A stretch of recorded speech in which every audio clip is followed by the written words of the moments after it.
નમસ્કાર, આપ જોઈ રહ્યા છો બી ઇન્ડિયા અને આપની સાથે હું છું કૃષ્ણા। આજની મહત્વની ખબર પર નજર કરીએ તો ભરૂચ જિલ્લામાં અંધશ્રદ્ધામાં વધુ એક જિંદગી હોમાઈ છે ને વાત જાણે એમ છે કે ભરૂચ જિલ્લાના આમોદના દોરા ગામે એક બાળકે સાપ કરડે છે અને જેના પરિવારનો દવાખાને લઈ જવાની જગ્યાએ એક ભુવા પાસે લઈ જાય છે અને પાખંડી ભુવાના પાપે માતા પિતાએ એક વાલ સોયો ગુમાવ્યો છે। શ્રદ્ધા હોવી પણ અંધશ્રદ્ધા નહીં રાખવી, નહીતર આવા પાખંડીઓ લોકોના જીવ સાથે રમત રમશે। જુઓ આ અહેવાલમાં પાખંડીના નાટકે કેવી રીતે લીધો માસૂમનો જીવ।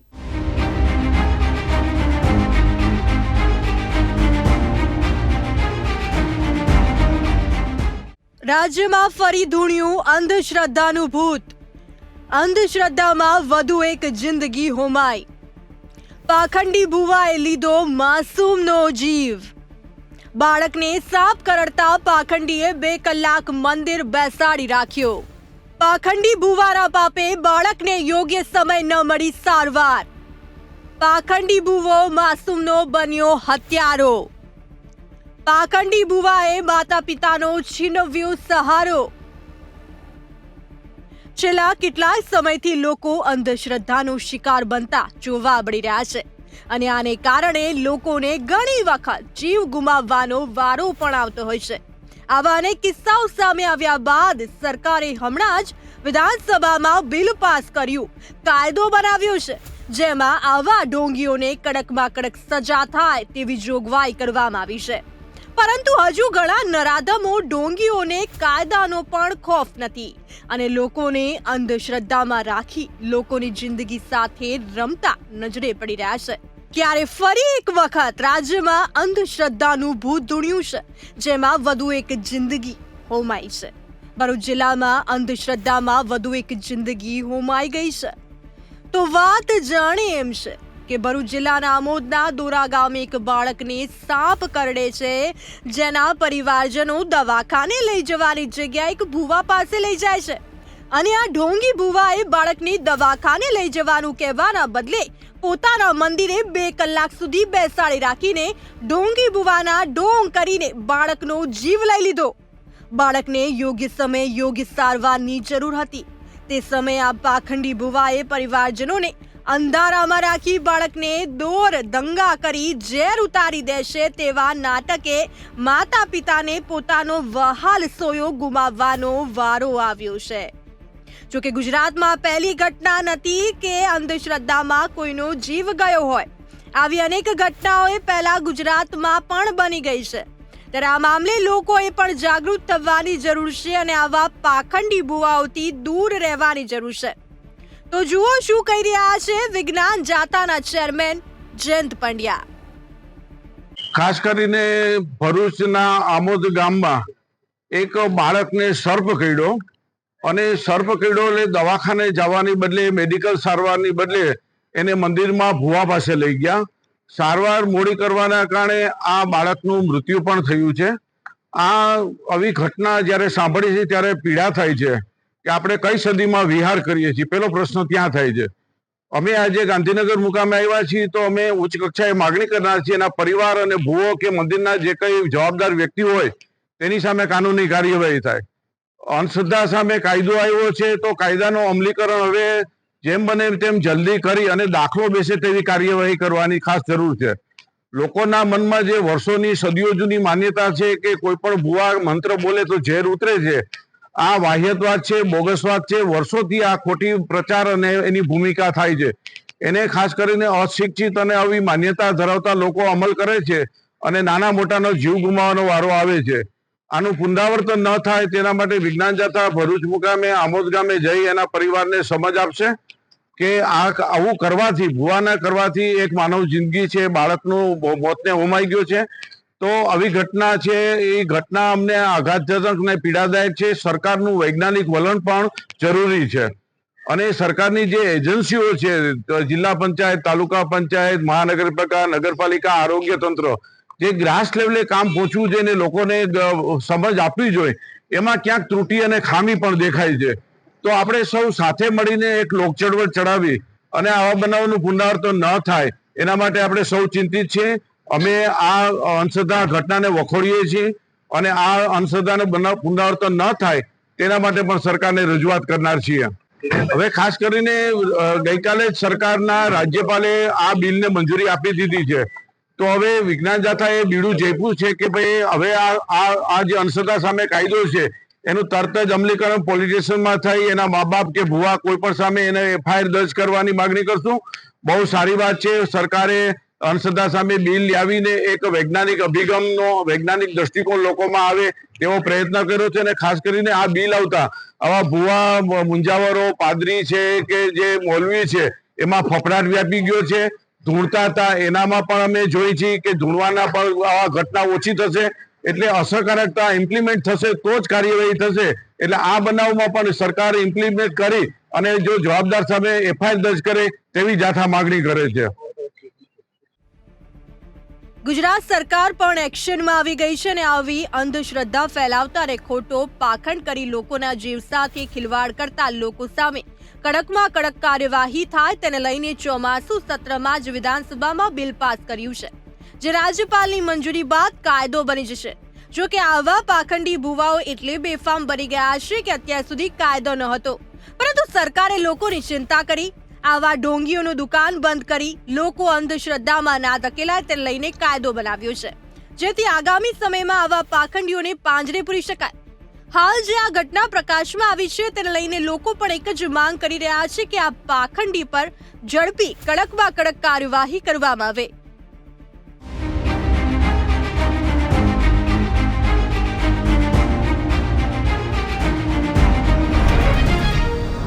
મહત્વની ખબરમાં આગળ વાત કરીએ તો સુરત પાંડેસરા પોલીસ દ્વારા આજે સમગ્ર વિસ્તારમાં મેગા સર્ચ ઓપરેશન હાથ ધરવામાં આવ્યું હતું, જ્યાંથી પોલીસે બોગસ તબીબોના રાફડાને ઝડપી પાડ્યો હતો. અને આ એવા તબીબો હતા જેઓ પાસે કોઈ પણ પ્રકારની ડિગ્રી નહોતી અને પોલીસે રેડ કરી એક નહીં પરંતુ અનેક નકલી ડોક્ટરોને ઝડપી પાડ્યા છે.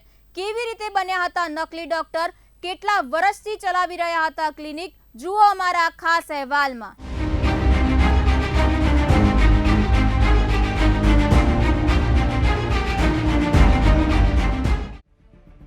સુરતમાં સક્રિય થયા હતા નકલી તબીબો. સક્રિય થયેલા નકલી તબીબો આવી ગયા પોલીસના સકંજામાં. સુરતમાંથી ઝડપાયા નકલી 15 મુન્નાભાઈ MBBS. નકલી મુન્નાભાઈ MBBS લોકોના આરોગ્ય સાથે કરી રહ્યા હતા ચેડા. કોઈ પણ પ્રકારની ડિગ્રી વિના ચલાવી રહ્યા હતા ક્લિનિક. હવે તો હદ થઈ ગઈ, કમ્પાઉન્ડરો પણ બનવા લાગ્યા નકલી તબીબો.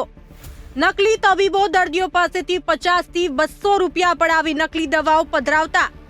ધોરણ 12 સુધીનો અભ્યાસ કરી બની ગયા નકલી તબીબ. નફ્ફટ તબીબોને લોકોના આરોગ્ય સાથે ચેડા કરવાનો કોને આપ્યો હક? ગુજરાતમાં છેલ્લા કેટલાક સમયથી નકલી પકડાવવાનો સિલસિલો યથાવત જોવા મળી રહ્યો છે. ત્યારે નકલી મુન્નાભાઈ MBBS નો રાફડો ફાટ્યો હતો, જે હવે પોલીસના સકંજામાં આવી ગયા છે. સુરત પાંડેસરા પોલીસ દ્વારા આજે સમગ્ર વિસ્તારમાં મેગા સર્ચ ઓપરેશન હાથ ધરવામાં આવ્યું હતું, જ્યાંથી પોલીસે બોગસ તબીબોના રાફડાને ઝડપી પાડવામાં આવ્યો હતો. આ એવા તબીબો હતા જેઓ પાસે કોઈ પણ પ્રકારની ડિગ્રી ન હતી, જેઓ અગાઉ કોઈ ક્લિનિક કે હોસ્પિટલમાં કમ્પાઉન્ડર તરીકે કામ કરતા હતા અને બાદમાં પોતાનું ક્લિનિક ઊભું કરી રૂપિયા 50 થી લઈને 200 રૂપિયા લઈ ગરીબ દર્દીઓને દવા આપતા હતા. હાલ તો સમગ્ર મામલે પાંડેસરા પોલીસ દ્વારા 15 જેટલા બોગસ તબીબોને ઝડપી પાડવામાં આવ્યા છે. પોલીસે અલગ અલગ ઇન્જેક્શન સિરપ પડી કુલ રૂપિયા 59,000નો મુદ્દામાલ કબજે કરવામાં આવ્યો હતો. ગુજરાતમાં એક વખત આવી રીતે નકલી તબીબો પકડાવવાની ઘટના સામે આવતી હોય છે, છતાં પણ કાયદાના કોઈ ડર વિના જ નરાધમો લોકોના આરોગ્ય સાથે ચેડા કરી રહ્યા છે. ટૂંકા માર્ગે પૈસા કમાવવાની લાલચે લોકોના આરોગ્ય સાથે ચેડા કરી રહ્યા છે. ત્યારે પોલીસ 15 જેટલા નકલી તબીબોને હાલ તો કાયદાનો પાઠ ભણાવી વધુ તપાસ હાથ ધરી છે. સુરત શહેરમાં મહેરબાન પોલીસ કમિશનર સાહેબને કેટલીક બાતમી હકીકત અને ઇન્ફોર્મેશન મળેલ કે સુરતમાં છૂટાછવાયા ગેરકાયદેસર ડોક્ટરો પોતાની હાથડી ખોલીને પ્રેક્ટિસ કરે છે. જેના ભાગરૂપે સાહેબે સૂચના આપતા સેક્ટર 2 સાહેબ અને ઝોન 4 શ્રી વિજય ગુર્જર સાહેબના માર્ગદર્શન હેઠળ અમો તથા પાંડેસરા ટીમે બમરોલી રોડ પર તથા વડોદ ગામમાં સર્વે કરેલ, જેમાં કેટલાક તબીબો નકલી હોવાનું તથા પોતે અગાઉ કોઈ પ્રેક્ટિશનર ડોક્ટરને ત્યાં પ્રેક્ટિસ કરી હોય અને પટાવાળા તરીકે કામ કરેલો હોય અને કામ કર્યા બાદ પોતાનું ક્લિનિક ખોલીને બેસી ગયેલાની હકીકત જણાવેલ, જે વેરીફાઈ કરતા એસએમસીની ટીમ સાથે રાખી અને ડોક્ટરોને વેરીફાઈ કરતા 15 ડોક્ટર ખોટા હોવાનું પ્રાથમિક રીતે મળી આવે. જે ખોટા ડોક્ટરો હતા તેમના સર્ટિફિકેટ અને દવાખાનાની ઝડપી કરતા કેટલાક ઇન્જેક્શન અને દવાઓ પણ અમને મળી આવેલ, જેમાં 61,000નો મુદ્દામાલ કબજે કરવામાં આવેલ છે તથા 15 જેટલા ડોક્ટરોને ધરપકડ કરવામાં આવી છે. અને આ ડોક્ટરો પોતે પ્રાથમિક ધ્યાન મેડિકલ ધરાવતા હોવાને આધારે લોકોને સેવા આપતા હતા, જે ખરેખર કાયદાકીય રીતે ખોટું છે અને લોકોના હેલ્થ સાથે ચેડા કરી રહેલા હતા.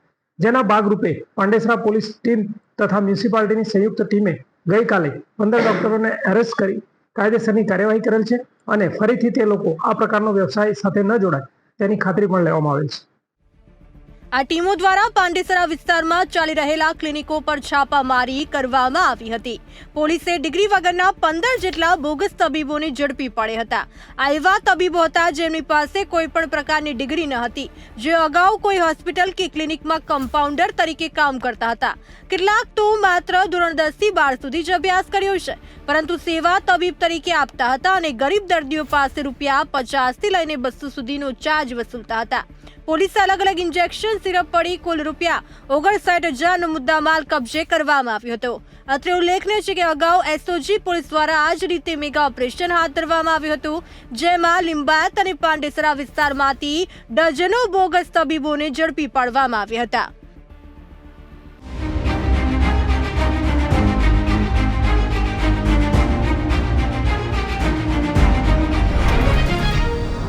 મહત્વની ખબરમાં આગળ વાત કરીએ તો બોટાદ જિલ્લાના વિવિધ વિસ્તારો સહિત ગુજરાતના કેટલાક ભાગોમાં હાલમાં અતિભારે વરસાદ પડતા ખેડૂતોની હાલત કફોડી બની ગઈ છે. એક બાજુ ખેતરોમાં પાણી ભરાઈ જવાને કારણે ઊભા જુદા જુદા પાકને ભારે નુકસાન થયું છે અને બીજી બાજુ કેટલીક જગ્યાએ ખેડૂતોએ સાવધાની રાખી હોવા છતાં હવે કપાસ સહિતના વિવિધ પાકોમાં રોગ જોવા મળતા ખેડૂતોને બેવડો ફટકો પડ્યો છે અને સાથે સાથે ખેડૂતોને નુકસાન ભરપાઈને લઈને કોઈ કામગીરી હજુ હાથ ધરાઈ નથી અને ખેડૂતો સાથે સાથે કોંગ્રેસ સહિતના વિરોધ પક્ષો દ્વારા પણ રજૂઆત કરવામાં આવી છે.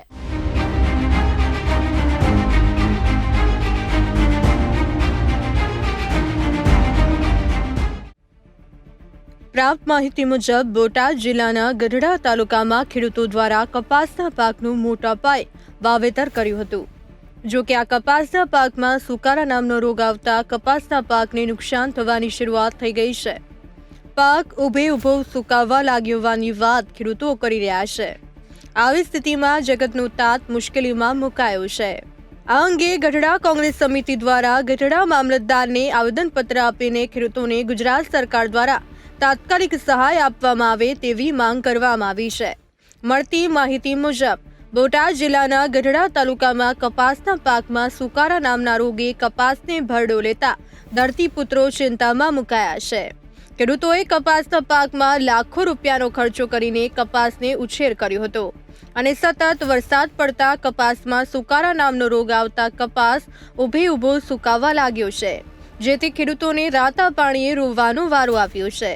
ગઢડા કોંગ્રેસના પ્રમુખ સહિત કાર્યકરોએ ગઢડા મામલતદારને આવેદનપત્ર આપ્યું હતું અને તાત્કાલિક સરકાર સર્વે કરી ખેડૂતોને વળતર આપવામાં આવે તેવી માંગ કરવામાં આવી છે. આવેદનપત્ર આપવામાં આવ્યું છે કારણ કે ગઢડા શહેર અને તાલુકાની અંદર જે છેલ્લા દિવસોની અંદર જે વરસાદ આવ્યો, વરસાદની સાથોસાથ એટલો પવન આવ્યો કે જે કપાસનો પાક હતો તેને મોટા પ્રમાણમાં નુકસાન થયું અને કપાની અંદર મૂળિયાને એવું તૂટી જવાથી અત્યારે કપાની અંદર સુકારો આવ્યો છે. તો ખેડૂતોએ જ્યારે વાવણી થઈ ત્યારથી અત્યાર સુધીની અંદર મોંઘા ભાવના બિયારણો, મોંઘા ભાવની દવાઓ, મોંઘા ભાવના ખાતરો નાખી અને ખેડૂતોએ ખૂબ ખર્ચ કર્યો હોય અને આ તકે જ્યારે કપાસની અંદર સુકારો આવે ત્યારે ખેડૂતના મોતિયા મરી જતા હોય અને ખેડૂત પાયમાલ થઈ જતો હોય ત્યારે આજે અમે આવેદનપત્ર આપી અને અહીંયા રજૂઆત કરવામાં આવી છે કે જે ખેડૂતોને નુકસાન થયું છે તેનો સરકાર દ્વારા તાત્કાલિક સર્વે કરવામાં આવે અને જે ખેડૂતોને નુકસાન થયું છે તેને તાત્કાલિક વળતર આપવામાં આવે, જેથી કરીને ખેડૂતને નુકસાન થતું અટકી શકે અને આવનારા દિવસોની અંદર બીજા પાકની અંદર ખેડૂતોને તેની સહાય મળી રહે. અમારા ગઢડાની અંદર જે તાલુકાની અંદર વરસાદ પાછલા દિવસનો ઘણો થયો છે અને વરસાદ સારો છે અને સારાને લીધે સાથે પવન હતો પવન સતત 3 દિવસ વાયો. એની લીધે ટોટલ ખેડૂત અત્યારે બેમાલ થઈને અને દેકારો કરે છે. આ સરકાર આજે મામલતદાર સાહેબને અમે જે લેખિત પત્રક આપ્યું છે એમાં એ જણાવેલું છે કે ભાઈ વહેલી તકે બને એટલું વહેલું સર્વે ચાલુ કરો અને થોડુંક ધ્યાન દો ખેડૂત માટે, કે ખેડૂત આવતા સમયની અંદર દુઃખી ન થાય. કપાસના પાકને નુકસાન થવાની શરૂઆત થયા બાદ ખેડૂતો ચિંતાતુર બન્યા છે. કપાસના પાકને નુકસાન થવાની સ્થિતિમાં ખેડૂતોને લાખોનું નુકસાન થઈ શકે છે. જરૂરી મદદ કરવાની માંગણી તીવ્ર બની રહી છે.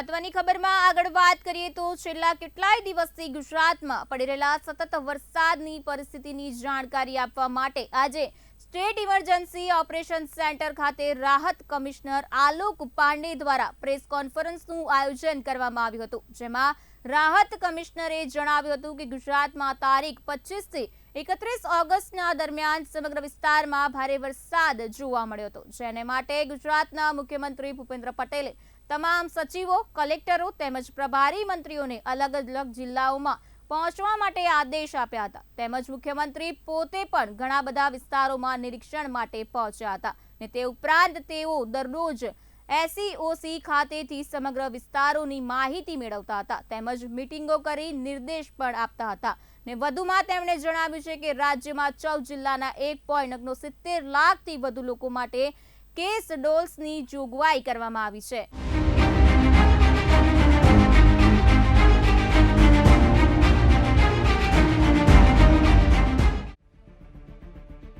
સ્ટેટ ઇમરજન્સી ઓપરેશન સેન્ટર ખાતે પ્રેસ મીડિયાને સંબોધન કરતા રાહત કમિશનર શ્રી આલોક કુમાર પાંડે દ્વારા જણાવવામાં આવ્યું છે કે અત્યાર સુધીમાં રૂપિયા 20 કરોડથી વધારેની ચૂકવણી કરી દેવામાં આવેલ છે તેમજ 22 લોકોની મૃત્યુ સહાયતા માટેની પણ ચૂકવણી કરી દેવામાં આવેલી છે. પશુઓ માટે રૂપિયા 1.7 કરોડ ચૂકવણી કરવામાં આવેલ છે તેમજ મકાન સહાય માટે રૂપિયા 373.60 લાખની ચૂકવણી ગાઈડલાઈનના હિસાબથી કરવામાં આવેલી છે તેમજ જ્યાં હજી સુધી પાણી ભરાયેલા છે ત્યાં પણ ટૂંક સમયમાં સર્વે કરી ચૂકવણી કરી દેવામાં આવશે. તેમણે જણાવ્યું કે આ દિવસો દરમિયાન કુલ 42,083 લોકોને સ્થળાંતરિત કરવામાં આવ્યા તેમજ છેલ્લા 3 દિવસમાં મુખ્યમંત્રીના આદેશ અનુસાર માર્ગ અને મકાન વિભાગ દ્વારા 2223 કિલોમીટરનો રોડ તાત્કાલિક અસરથી રિપેર કરવામાં આવ્યો હતો. તો 6,931 ગામો તેમજ 17 શહેરોમાં વીજ પુરવઠો યથાવત કરી દેવામાં આવ્યો છે. આ દરમિયાન 880 લોકો સેન્ટર હોમમાં શિફ્ટ થયા હતા તેમજ 216 સફળતાપૂર્વક ડિલિવરી પણ કરવામાં આવી છે. તેમણે વધુમાં જણાવ્યું કે ભારત સરકારની કેન્દ્રની ટીમ આવશે તેમજ તેના દ્વારા પણ સર્વે કરવામાં આવશે. તેમણે જણાવ્યું કે રેસ્ક્યુ કરવા માટે પોસ્ટકાર્ડ તેમજ હેલિકોપ્ટરની પણ મદદ લેવામાં આવી હતી તેમજ સરકારના દરેક વિભાગ દ્વારા પોતાની ટીમો અલગ અલગ વિસ્તારોમાં તૈનાત કરવામાં આવી હતી. 95,000 લોકોને અત્યાર સુધીમાં 8 કરોડથી પણ વધારે કેશ ડોઝનું ચૂકવણું થયું છે. એ કેશ ડોઝનું ચૂકવણું એના માટે હોય છે કે જ્યાં વધારે પાણી ભરી જાય તો લોકોને તાત્કાલિક સહાય માટે 5,000 રૂપિયા કેશથી અથવા DBT ઓનલાઈનથી પેમેન્ટ આપણે કરીએ છીએ. જે ઘર વખરી અને કપડા સહાય છે એ 50,111 કુટુંબોને હજી સુધી 30 તારીખ દરમિયાન જેટલી કામગીરી થઈ છે એમાં એમને સર્વે કરવામાં આવ્યું છે અને એના હાઉસ હોલ્ડ ખર્ચા માટે અને યુટેન્સિલ્સ માટે, કપડા માટે 20 કરોડથી પણ વધારે રકમનું ચૂકવણું થઈ ગયું છે. જે માનવ મૃત્યુ છે એમાં 88 લાખ રૂપિયાનું ચૂકવણું તમામ જિલ્લા કલેક્ટરોએ જે તે જિલ્લામાં થયું છે ત્યાં કરી દીધું છે અને અત્યાર સુધીમાં 22 લોકોની માનવ મૃત્યુને ચૂકવણું થઈ ગયું છે. ટોટલ ડેથ જે છે એ 49 છે. બાકી ડેથ્સમાં જે ચૂકવણું અત્યારે નથી થયું એ બી એક ટૂંક સમયમાં 1 કે 2 દિવસમાં થઈ જશે અને એનું કારણ પોસ્ટમોર્ટમની રિપોર્ટમાં થોડુંક વિલંબ થયું હોય અથવા ડોક્યુમેન્ટેશનનો વિલંબ થયો હોય. જિલ્લા લેવલ ઉપર એક કમિટી હોય છે એનું નિર્ધારણ 1-2 દિવસમાં થઈ જશે. બાકી લોકોને પણ ચૂકવણું થઈ જશે. પશુ મૃત્યુ સહાય પણ રાજ્ય સરકાર તરફથી જે ગ્રાન્ટ મળી છે, DRFમાંથી જે ગ્રાન્ટ મળી છે એમાંથી 2,618 પશુઓ માટે 1.78 કરોડ રૂપિયાનું ચૂકવણું થઈ ગયું છે અને બાકી પણ જે પશુઓની મૃત્યુમાં હાલની વરસાદ જે છે બીજી તારીખમાં જે વરસાદ થઈ એમાં પણ અગર કંઈ પશુઓની મૃત્યુ થઈ હોય તો એના માટે પણ જિલ્લા કલેક્ટર સ્તરની કામગીરી પોતાની કરે છે. મકાન સહાય પણ તમામ અફેક્ટેડ જિલ્લાઓમાં જ્યાં જ્યાં મુશ્કેલી થઈ એમાં કાચા મકાન હોય, પાકા મકાન હોય, ઝૂંપડા હોય, આંશિક રીતે તૂટેલા હોય અથવા કમ્પ્લીટલી ડેમેજ્ડ મકાન હોય, એ તમામમાં જે સરકારની ગાઈડલાઈન છે એ ગાઈડલાઈન પ્રમાણે 4,673 મકાનોને 367.6 લાખ રૂપિયા ચૂકવણું એ બી થઈ ગયું છે અત્યારે. અને બાકી જે થોડા ઘણા બાકી રહી ગયા છે, લોકો કલેક્ટર્સ તમામ જુદા જુદા જિલ્લાઓમાં જુદા જુદા જેટલા પણ વિભાગો છે એમના એક ટીમ બનાવીને એ લોકો સર્વે અત્યારે ચાલુ જ છે. વધારે વરસાદના કારણે ગામડાના તમામ જગ્યા ઉપર પાણી ભરાઈ ગયા છે, એટલે અમુક જગ્યા જે સર્વે નથી થયું એ ચૂકવણું પણ 1-2 દિવસમાં થઈ જશે, કારણ કે અત્યારે મોન્સૂનનું સ્પેલ જે છે પૂરું થઈ ગયું છે. જે એનડીઆરએફની ટીમ હતી 17 ટીમ ડિપ્લોયમેન્ટમાં હતી, એસડીઆરએફની 27 ટીમ ડિપ્લોયમેન્ટમાં હતી, અને આર્મીના 9 કોલમ જે છે જેમાં 60 જવાનો રહે છે એ લોકો પણ જુદા જુદા જિલ્લામાં જ્યાં જ્યાં વધારે તકલીફ હતી, મુશ્કેલી હતી ત્યાં ડિપ્લોય કરવામાં આવ્યો હતો. અને એ લોકોએ પણ રેસ્ક્યુ રિલીફમાં બહુ સારી રીતે કામગીરી કરી હતી. એરફોર્સ તરફથી અને કોસ્ટ ગાર્ડના ચોપર, આ બંને ગવર્મેન્ટ ઓફ ઇન્ડિયાની એજન્સી જે છે એમનો પણ પૂરતો સહકાર અમને મળ્યો. કોસ્ટ ગાર્ડના બહુ સહકાર અમને હતા, અને જે બી રેસ્ક્યુ બાય ચોપર કરવાનું હતું એમાં એરફોર્સ અને કોસ્ટ ગાર્ડ તરફથી પણ લોકોને રેસ્ક્યુ કરવામાં આવ્યું છે. રાજ્યના વડોદરા, સુરત, રાજકોટ, આણંદ, કચ્છ, ખેડા, ગાંધીનગર, જામનગર, દેવભૂમિ દ્વારકા, નર્મદા, નવસારી અને પોરબંદર, મોરબી તથા વલસાડ જિલ્લાઓમાં કુલ 1,120 ટીમ દ્વારા સર્વેની કામગીરી હાથ ધરવામાં આવી છે. આ જિલ્લાઓમાં તારીખ 3 સપ્ટેમ્બર સુધીમાં 1,69,561 વ્યક્તિઓને કુલ રૂપિયા 8.4 કરોડ રકમ કેશ ડોલ્સ પેટે ચૂકવવામાં આવી છે. દક્ષિણ અને મધ્ય ગુજરાતમાં ગત 2 દિવસ દરમિયાન વરસેલા વરસાદને કારણે કેટલાક જિલ્લાઓમાં સર્વેની કામગીરી પ્રગતિમાં છે, અને પરિવારો, વ્યક્તિઓની સંખ્યાની વિગતો જેમ ઉપલબ્ધ થતી જશે તેમ ઘરવખરી, કપડાં સહાય, કેશ ડોલ્સ, માનવ મૃત્યુ, પશુ મૃત્યુ ઉપરાંત કાચા પાકા મકાનમાં થયેલા નુકસાન માટે વધુ ચૂકવણીની પ્રક્રિયા જિલ્લા વહીવટી તંત્ર દ્વારા હાથ ધરવામાં આવશે તેમ રાહત કમિશનરે જણાવ્યું હતું.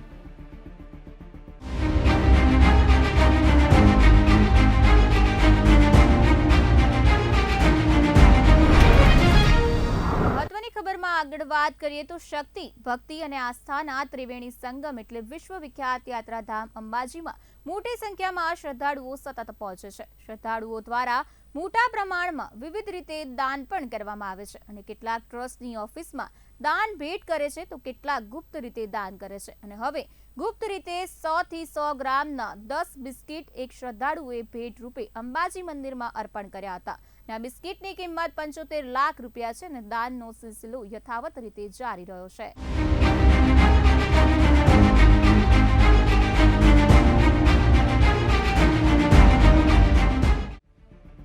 ગુજરાત અને રાજસ્થાનની સરહદ પર સ્થિત અંબાજી મંદિરના ભંડારાને ખોલવામાં આવતા 1 કિલો સોનું મળી આવ્યું છે. અહીં મોટી સંખ્યામાં ભક્તો સીધી રીતે દાનપેટીમાં ગુપ્ત દાન પણ કરે છે. શક્તિ, ભક્તિ અને આસ્થાના ત્રિવેણી સંગમ એટલે જગવિખ્યાત યાત્રાધામ અંબાજીમાં દરરોજ નિયમિત રીતે મોટી સંખ્યામાં શ્રદ્ધાળુ પહોંચે છે. અંબાજી મંદિર ઉપર નાના મોટા 358 સુવર્ણ કળશ લાગેલા હોવાથી આ મંદિર ગોલ્ડન ટેમ્પલ તરીકે પણ ઓળખાય છે. અંબાજી મંદિરમાં ભક્તો સુવર્ણ શિખર માટે પણ દાન આપતા હોય છે. કેટલાક ભક્તો મંદિર ટ્રસ્ટની ઓફિસમાં દાન ભેટ ધરાવતા હોય છે. કેટલાક મંદિરની ભેટ પેટીમાં સોનું મૂકતા હોય છે.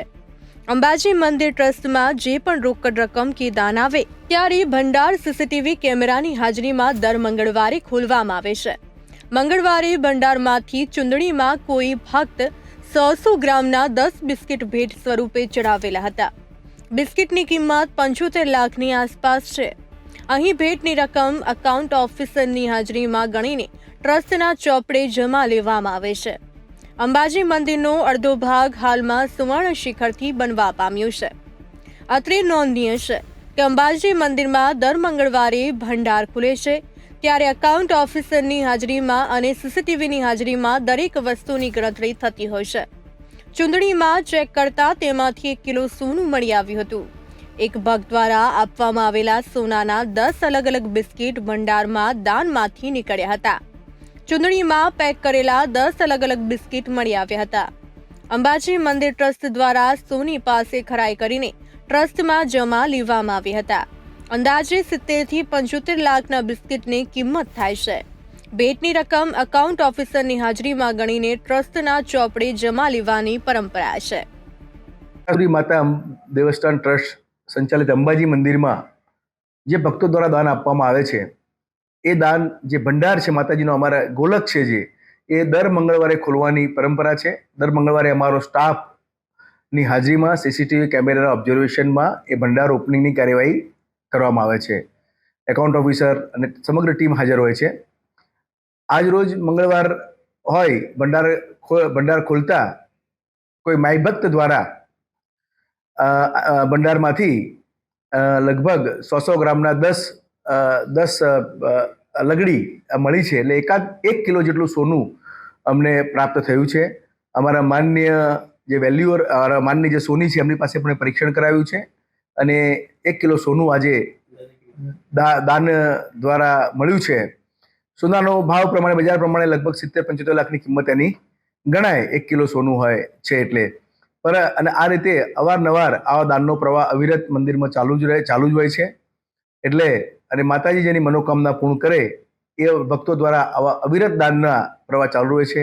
ઘણી વખતે ભંડારમાં નાના નાના દાગીના પણ મળતા હોય છે, સોનાના, કોઈ નથણી છે, કોઈ માતાજીનું સત્ર છે, વગેરે વગેરે.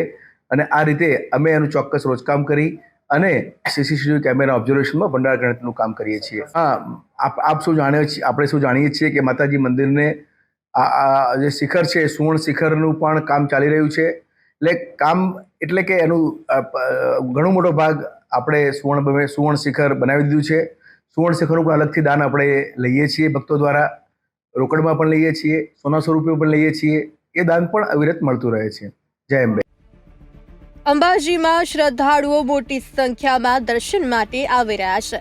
તહેવારની સિઝનમાં શ્રદ્ધાળુઓની સંખ્યામાં રેકોર્ડ વધારો થઈ શકે છે. ખાસ કરીને નવરાત્રિના પર્વમાં ભારે ભીડ જામે છે.